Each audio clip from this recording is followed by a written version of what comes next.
Hello, everyone. Welcome to another episode of the Secret Sauce podcast series powered by Khaleej Times. This is your host, Roy, again, and I help you dissect the very intriguing journeys of young entrepreneurs in the UAE and their business models, their insights, and perspectives. In doing so, we will try and explore the fascinating world of weekly draws, raffles, and lotteries, which have transformed lives, mostly the underprivileged in society, which has risen like a phoenix like there's no other. And in understanding the ecosystem better, let me welcome our guest for the show, Farid Samji, who's the CEO of Mahzooz, inarguably one of the leading weekly draws in the country. This is a Khaleej Times podcast. Farid, wonderful to have you on the show. How are you doing? I'm doing very well. Thank you for having me on the show. Most welcome. The pleasure is all ours. See, it's a very intriguing journey, though, when you talk about weekly draws and raffles and so on and so forth. If I had to put it in a context, really, I mean, coffee change to probably millions. How do you see this entire ecosystem changing over the years? Let me start by saying that we live in this country, UAE, which is a land of opportunities. Remember, Mahzooz came into existence as a pioneer within the weekly draw space. Yes, there were raffles well before us, but what Mahzooz brought on and the timing at which it brought on, at the onset of COVID, when there was doom and gloom, people working in the UAE, the expat population in particular, were finding themselves with lots of uncertainties. Businesses were saying, what is going on? And then you had Mahzooz, who came with a glimmer of hope. So that was the idea. How do we elevate this situation? How do we bring hope? But then the question was, are you just going to sell hope? Are you just going to come up with stories of hope? Or are you going to make these hopes and dreams realize? And if you're going to make them realize, then the questions were, at what cost? How are you going to reach out?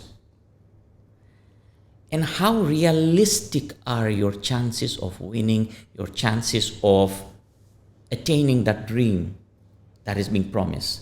So are you going to be full of promises, loads of talk, and no action?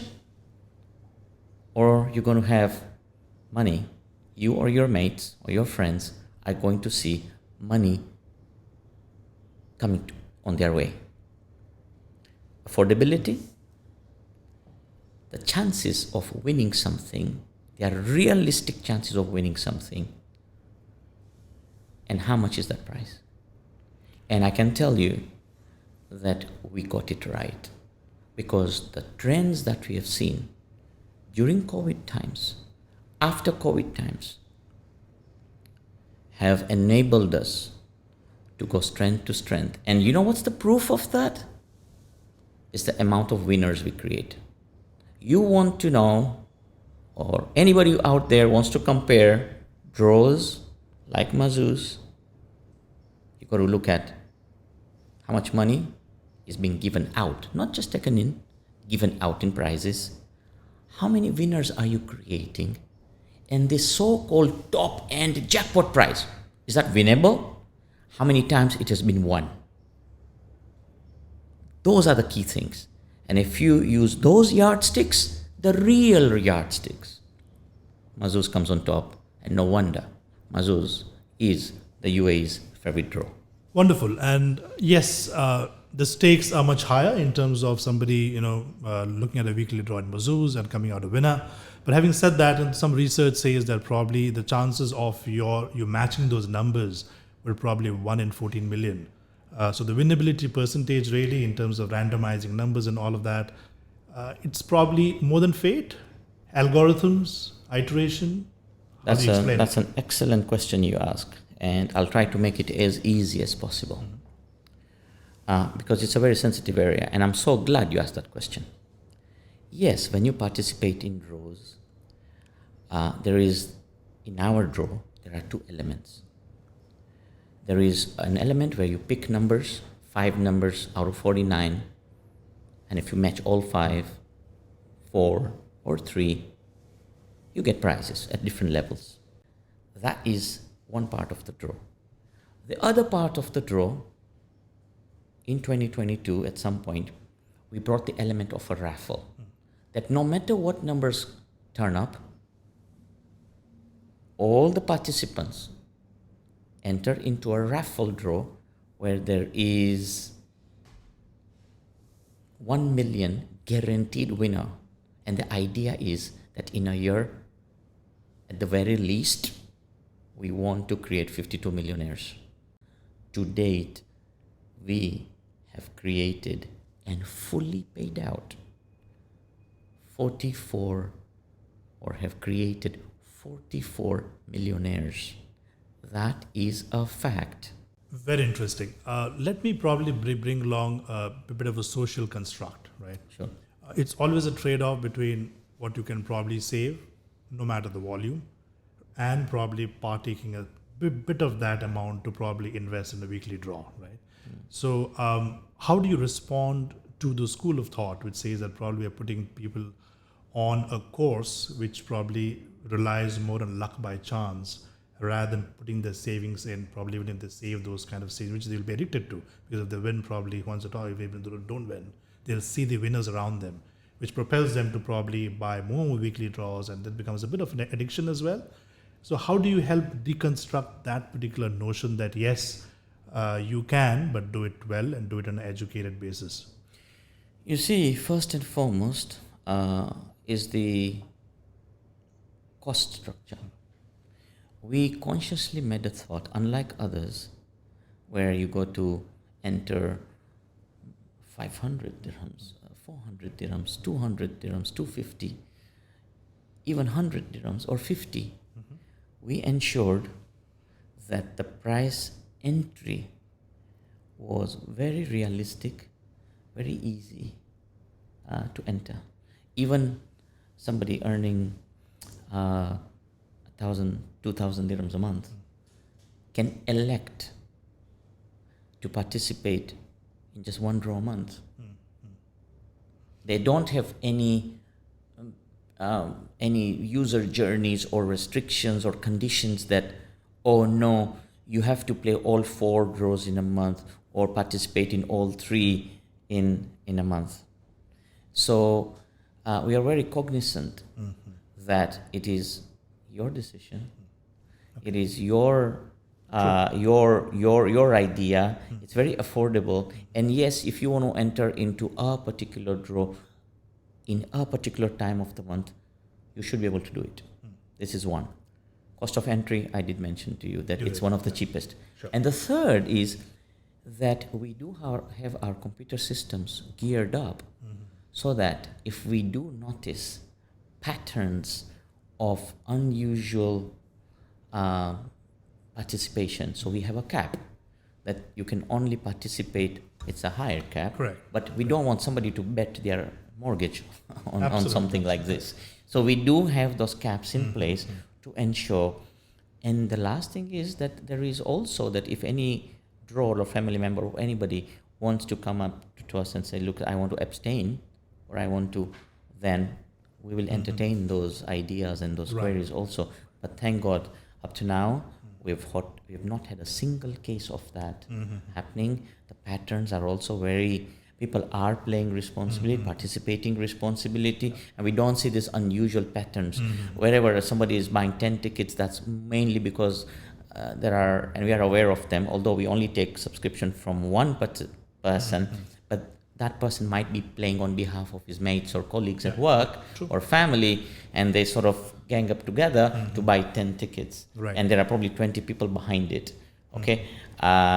So we are making everything that is enabling in nature. Yeah? Fair enough. And that was probably my follow-up question, really. How does Mahzooz and the raffle draw players around maintain that leveling field, really, where probably a disadvantaged section society, probably with 1 or 2 weekly draw entries, can also claim to have a chance vis-a-vis somebody who's very well stacked with funds and he can probably buy unlimited weekly draws. Yeah, so the cap helps there, probably. Well, there is the cap on responsible playing, no doubts about that. There is no restriction. If there's somebody who wants to play 4 or 5 entries, that enhances their chances. It also depends upon what's the reward, because sometimes we have special rewards. So besides our usual offerings, where is the grand draw and you have prizes based on the numbers that pan out, there's also the raffle draw, where you're just an entry. Okay, you participated one line, you get one entry into it. Besides that, we have these other promos, whether it's a Diwali or a National Day or an Eid celebration, we throw in more prizes. So those weeks you do see people saying, well, instead of one line participation, I might go for 2 lines because there is more on offer out there. So we do those things time to time. But also remember, because of our notion of giving out to thousands of players every week becoming winners, that itself has a ripple effect to their colleagues.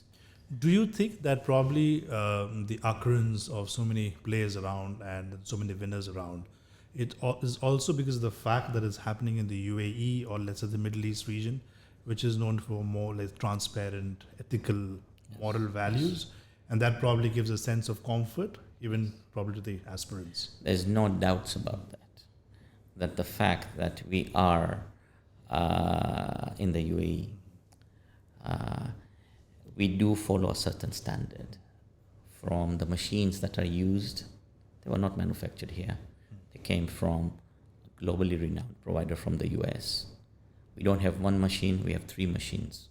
These machines are audited prior to draws and after the draws by an independent party that comes, that audits it. Right.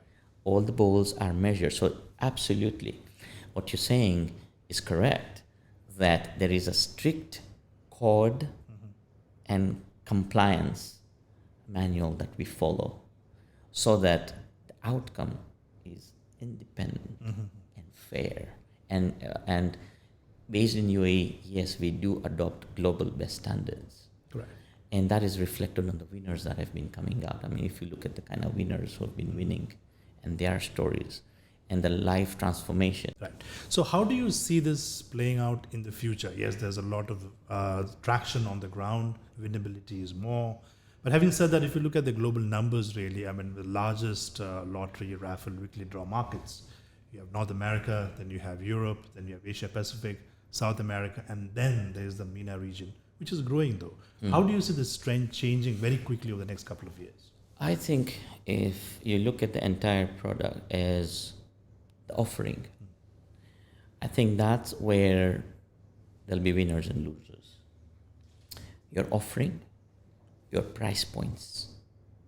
Are you only offering at the upper end? Are you only offering at the middle tier? Are you offering at what range? 2 is engagement. Are you entertaining? Are you touching the emotional aspects of those who are participating? People are going to get smarter. They do realize after a while that when you have, say for example, 5 tiers of prizes and you don't have any winner in the top tier, the second tier you're struggling, and the third tier maybe you have a few winners, it's a giveaway that, sorry, you are too tough, too hard. Very soon, and that's a very short-term myopic business model in my view. People are going to realize that it ain't worth it. As opposed to a draw, top tier winners, yes, not 1, 2 in a year, 10, 8, 6, whatever, but happening. Tier 2 winners are plenty. Okay, tier 3 a very worthwhile number, not 5 dirhams and 10 dirhams and 20 dirhams, 250 dirhams. I think people are going to get smarter very soon. And to date, Mahzooz has created over 242,000 winners. And we are not talking about 5 dirhams and 10 dirham winners here. We're talking right now, the least price structure is at 250 dirhams. Okay, so it's value for money. It's how many winners you have connected.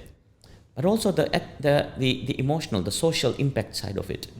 That we have got something you can touch, whether it's cochlear implants, whether it's somebody with kidney dialysis issues, when it is people of determination wanting a computer lab, or sensory garden for kids of determination. You find Mahzooz there. We go at grassroots. This might not be all ribbon cutting ceremonies or big announcements. These are grassroots. And we really believe in the word of mouth. When people see what we do at the grassroots levels. Correct. Okay? I think this is what gives us the durability. And the last thing is, when I touched about, is innovation. From Mahzooz, I can assure you that over the next few months and years, you're going to see different levels of engagement, different levels of participation, of draws, of games, that engages people in a different way to make sure that there is no boredom. Okay, people can try different elements. One more aspect, when it comes to the modern world now, is the impact of GDPR, because you do collect a lot of data, personal data, right? So how do you ensure that the private details of the aspirants are intact and they are not misused or no? Because you will try and at a governance level, but still it has to be compliant with the GDPR laws. Absolutely, absolutely. That's a very important point that you bring up. Yes, we deal with a lot of data, which we have to from a compliance and a KYC perspective.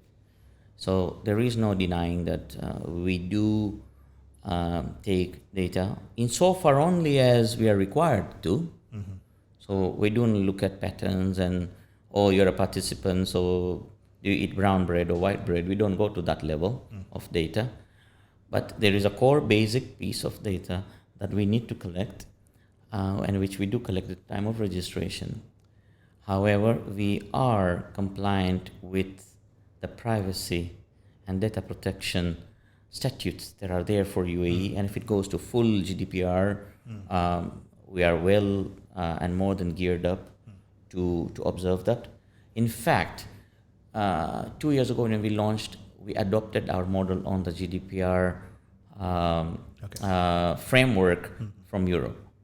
So even before UAE embarked on it fully, we were very much cognizant and had aligned our systems to be cognizant of the European GDPR aspect. So yes, we are compliant. Two, we do not sell data, nor do we pass on this data to any third party. It's used internally, stored internally on systems that ensure that there is no leakage or there is no sharing of customer data or selling of data. It could be very convenient to sell this data to some retailers and earn some little buck. It's not worth it, and we don't do it and will not do it. Right. So whilst we should still work hard, work smart, at the same time, once in a while, you play your chance, you play your luck. Not bad. Absolutely, absolutely. And Mahzooz does mean luck in Arabic. Thank you very much. Fantastic, Farid. Thank you again. And that's Farid Samji for you, CEO for Mahzooz. So, ladies and gentlemen, that's a wrap for today's episode of the Secret Sauce podcast series powered by Khaleej Times. This is your host, Roy, signing off. Till the next episode, you take care, keep safe, and keep shining.